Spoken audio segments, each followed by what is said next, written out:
Good morning student, કેમ છો બધા? મજામાં ને? અંજલિ વિદ્યા મંદિરમાં આપ સર્વનું સ્વાગત છે. આજે આપણે પ્રકરણ 6નું સ્વાધ્યાય 6.5 સમજશું. જુઓ, અહીં સ્વાધ્યાય 6.5માં દાખલા નંબર 1 એમાં તમને કહેલું છે કે ત્રિકોણ PQRમાં ખૂણો P એ કાટખૂણો છે.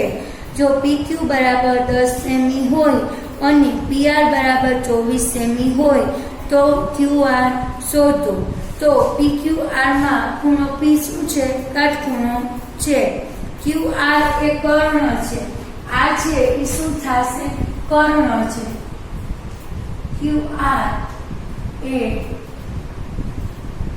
કર્ણ છે. હવે તમારે આમાં આપણે કઈ રીતે કરી શકીએ તો કે QR નો સ્ક્વેર એનું સૂત્ર છે QR નો સ્ક્વેર બરાબર QP નો સ્ક્વેર વત્તા PR નો સ્ક્વેર. તો QR નો સ્ક્વેર આપણે શોધશું. PR એટલે અહીં 10 નો સ્ક્વેર વત્તા 24 નો સ્ક્વેર. તો તમે અહીંયા કરી શકો QR નો સ્ક્વેર બાય 10 નો સ્ક્વેર એટલે 100 થશે વત્તા 24 નો કેટલો થશે?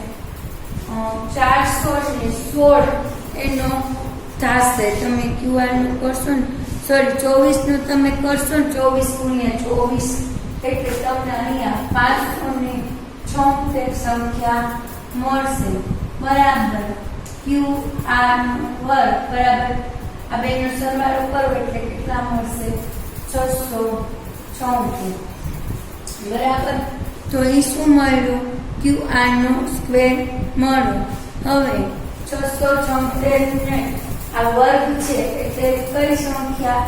તો આમાં 676 ભાગ્યા કઈ સંખ્યા આપણે લઈએ?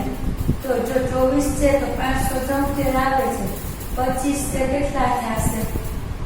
25 છે 625 થાય અને 26 છે 676 એટલે QR બરાબર તમને 26 સંખ્યા મળશે.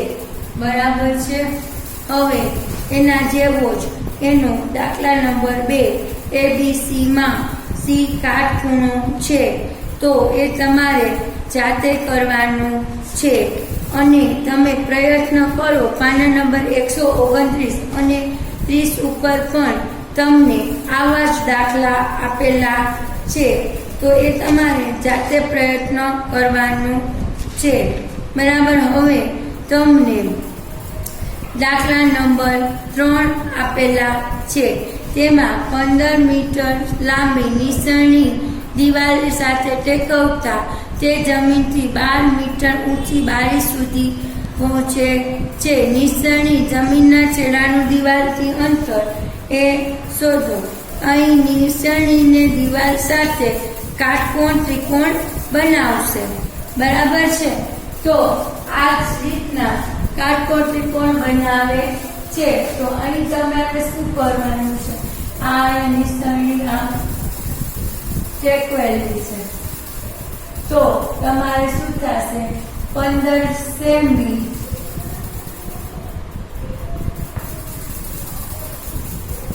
અને 15 સેમી અને આપણે બીજું લઈએ 12 મીટર. 15 સેમી અને 12 મીટર. 12 મીટર. આ જ રીતના કરવાનું થશે.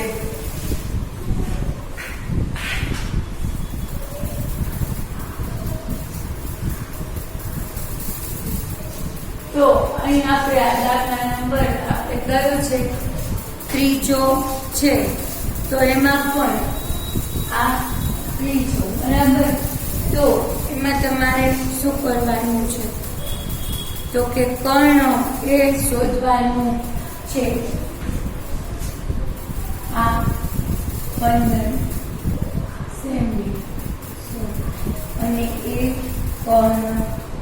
શોધવાનું છે. તો a નો વર્ગ બરાબર કૌંસમાં 12 નો વર્ગ વત્તા 15 નો વર્ગ.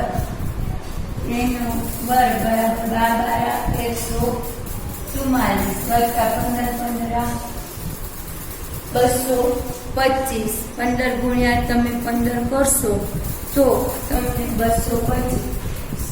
સોરી, અહીંયા જો કર્ણ આપેલો છે, અહીંયા કર્ણનો 15 સેમી આપેલો છે, એનો વર્ગ થશે અને અહીંયા 15 નો વર્ગ એટલે અહીંયા 225. હવે તમે જાણો છો કે રકમને બરાબરની આ બાજુ લઈ લઈને એટલે 225 ઓછા 144 બરાબર a નો વર્ગ. તો 81 આવશે બરાબર a નો વર્ગ. 9 81 એટલે a બરાબર 9 મીટર આવશે. a બરાબર 9 મીટર. સમજાઈ ગયું બધાને બરાબર આ દાખલો? હવે દાખલા નંબર 4 માં કીધેલું છે કે 2.5 સેમી, 6.5 સેમી અને 6 સેમી આ નીચેનામાંથી કઈ કાટકોણની બાજુ હોઈ શકે? તો જો આપેલી બે બાજુઓ એટલે કે હવે આપણે છીએ તો આમાં આપણે કરીએ આગળ દાખલા નંબર 4 સમજીએ. જુઓ, અહીં તમને કીધું છે કે 2.5 સેમી, 6.5 સેમી અને 6 સેમી એ જો કાટકોણ ત્રિકોણ હોય તો કયા ખૂણો કાટકોણ છે તે નક્કી કરવાનું છે. બરાબર. તો જુઓ તમે અહીં છે તો 6.5 સેમી સૌથી વધારે રકમ છે એટલે એના સિવાયની બે બાજુનો આપણે વર્ગ કરીએ તો 2.5 નો વર્ગ વત્તા 6 નો વર્ગ એટલે 2.5 નો વર્ગ તમે કરશો એટલે 6.25 વત્તા 36 એ બંનેનો સરવાળો કરો તો તમને 42.25 મળશે. અને અહીં તમે આ 6.5 છે એનો તમે વર્ગ કરશો તો પણ તમને 42.25 જવાબ મળશે. એનો અર્થ કે આ ત્રિકોણ છે એ કાટકોણ ત્રિકોણ બનશે. તેમાં 2.25 સેમી અને 6 સેમી બાજુ વચ્ચેનો ખૂણો કાટકોણ બનશે. પછી બીજું તમને આપેલું છે કે 2 સેમી, 2 સેમી અને 5 સેમી. તો અહીં 2 સેમી નો વર્ગ વત્તા 2 સેમી નો વર્ગ આપણે કરીએ તો 4 વત્તા 4 એટલે 8 આવે છે. અને વધારે કયું માપ છે? 5 સેમી. તો 5 સેમી છે એ 8 સેમી કરતા નાના છે, તેથી તે કાટકોણ ત્રિકોણ બનશે નહીં. એના પછીનું ત્રીજું છે કે 1.5 સેમી, 2 સેમી અને 2.5 સેમી. તો અહીં સૌથી મોટી બાજુ 2.5 સેમી છે તો 1.5 સેમી નો વર્ગ વત્તા 2 સેમી નો વર્ગ 1.5 સેમી નો વર્ગ 2.25 વત્તા 4 એ બંનેનો તમે સરવાળો કરો એટલે 6.25. હવે તમે આ 2.5 સેમી નો વર્ગ કરશો ને તો તમને 6.25 મળશે. એટલે આ ત્રિકોણ પણ કાટકોણ ત્રિકોણ બનશે અને તેમાં 1.5 સેમી અને 2 સેમીની બાજુઓની વચ્ચે બનતો ખૂણો કાટકોણ ખૂણો છે. હવે જુઓ, તમને દાખલા નંબર 5 આપેલો છે એ પણ આપણે જે પહેલો દાખલો કર્યો એ રીતનો જ છે. બરાબર. તો તમારે એમાં AC નો વર્ગ બરાબર AB નો વર્ગ વત્તા BC નો વર્ગ એટલે કે 12 નો વર્ગ વત્તા 5 નો વર્ગ કરીને તમારે આગળનો દાખલો કરવાનો છે. હવે જુઓ, તમને એમાં આપેલું છે કે ત્રિકોણ PQR માં દાખલા નંબર 6 માં ખૂણો Q અને ખૂણો R અનુક્રમે 25 અને 65 અંશ છે. તો નીચેનામાંથી Q વિધાન સાચું બનશે એ આપણે કહેવાનું છે. તો સૌપ્રથમ તો ત્રણેય ખૂણાના માપનો સરવાળો 180 અંશ થશે. તો ખૂણો P વત્તા ખૂણો વત્તા 25 વત્તા 65 એટલે તમને ખૂણાનું માપ એટલે કે P નું માપ તમને 90 અંશ મળશે. એટલે P છે એ કાટકોણ થયો. તો ખૂણો PQR માં તેની સામેની બાજુ એટલે QR છે એ શું બનશે? કર્ણ મળશે. એટલે QR નો વર્ગ બરાબર PQ નો વર્ગ વત્તા RP નો વર્ગ. વિધાન બીજું એ સાચો સંબંધ ધરાવે છે. હવે દાખલા નંબર 7 આપણે સમજીએ. જુઓ, અહીં તમને કીધેલું છે કે જેની બાજુની લંબાઈ 40 સેમી અને વિકર્ણની લંબાઈ 41 સેમી હોય તેવા લંબચોરસની પરિમિતિ શોધો. તો લંબચોરસ ABCD માં BD એ વિકર્ણ છે. તો ત્રિકોણ ABD છે એ કાટકોણ ત્રિકોણ બને છે. આ છે ત્રિકોણ AB અને D. ત્રિકોણ ABD છે એ શું છે? તો કે કાટકોણ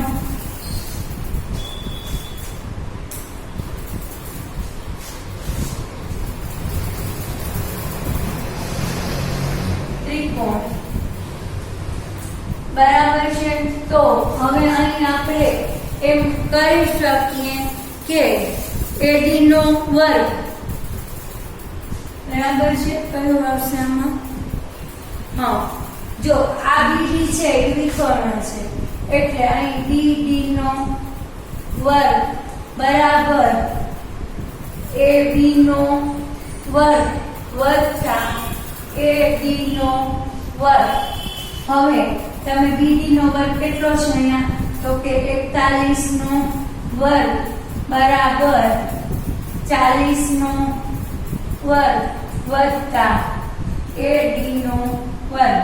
હવે 41 ગુણ્યા 41 આપણે કરીએ એટલે તમને મળશે 1681 બરાબર. આનો વર્ગ થાય છે 1681 બરાબર 40 નો વર્ગ થાય 1600 બરાબર વત્તા AD નો વર્ગ.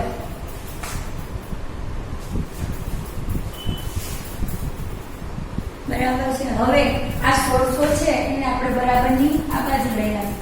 તો 1681 ઓછા 1600 બરાબર AD નો વર્ગ એટલે 81 બરાબર AD નો વર્ગ. તો 81 નું વર્ગ કેટલું થશે?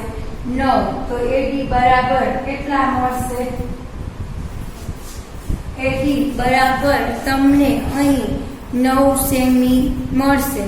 એટલે લંબચોરસની પહોળાઈ કેટલી થશે? 9 સેમી મળશે. આ જે AD મળ્યું એટલે પહોળાઈ 9 સેમી પહોળાઈ.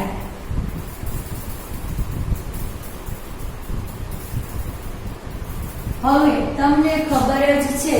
હવે આટલું તમને બરાબર સમજાઈ ગયું છે ને? હવે આપણે આગળ સમજીએ કે લંબચોરસની પરિમિતિ બરાબર તમને ખબર જ હશે.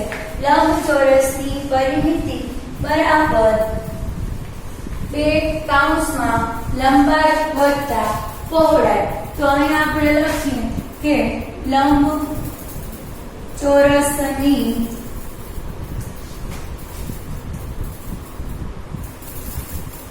પરિમિતિ બરાબર 2 ગુણ્યા કૌંસમાં લંબાઈ વત્તા પહોળાઈ. તો અહીં 2 એમને રહેશે ગુણ્યા લંબાઈ આપણે કેટલી આપેલી છે? તો કે લંબાઈ છે તો 40 સેમી આપેલી છે. તો 40 વત્તા આપણે જે પહોળાઈ ગોતી એ 9 સેમી. તો અહીંયા 9. તો 40 ને 9 કેટલા મળશે? 49. તો 2 ગુણ્યા 49 નું 98 સેમી એ લંબચોરસની પરિમિતિ આપણને અહીં મળે છે. બરાબર છે. હવે એના પછીનો દાખલો તમે પ્રયત્ન કરજો. પાના નંબર 131 ઉપર તમને છે કે પી કાટખૂણો હોય એવી લાંબામાં લાંબી બાજુ કઈ, તો કે RQ એ કર્ણ બનશે. એવી રીતે બી ખૂણામાં લાંબામાં લાંબી કર્ણ બનશે. બરાબર છે. હવે લંબચોરસનું ક્ષેત્રફળ અને ચોથું આપેલું છે કે લંબચોરસના વિકર્ણો માટે દોરેલા ચોરસનું ક્ષેત્રફળ શોધો. તો વિકર્ણનો વર્ગ બરાબર એબીનો વર્ગ વત્તા એડીનો વર્ગ, એટલે વિકર્ણનો વર્ગ બરાબર લંબાઈનો વર્ગ વત્તા પહોળાઈનો વર્ગ. બરાબર છે. તો એ તમારે તમારી જાતે બધા પ્રયત્ન કરવાના છે. અહીં આપણે સ્વાધ્યાય પ્રકરણ 6 પૂરું કરીએ છીએ. તમે આ બધા વિડિયા ભાગ 1, 2 અને 3 ત્રણેય ભાગ સરળતાથી જોજો, સમજો અને તમારા પુસ્તક નોટબુકમાં તમે કરજો. તમને આ વિડીયો ગમ્યો હોય તો આ વિડીયાને જરૂરથી લાઈક કરજો, શેર કરજો, સબસ્ક્રાઇબ કરજો. Thank you.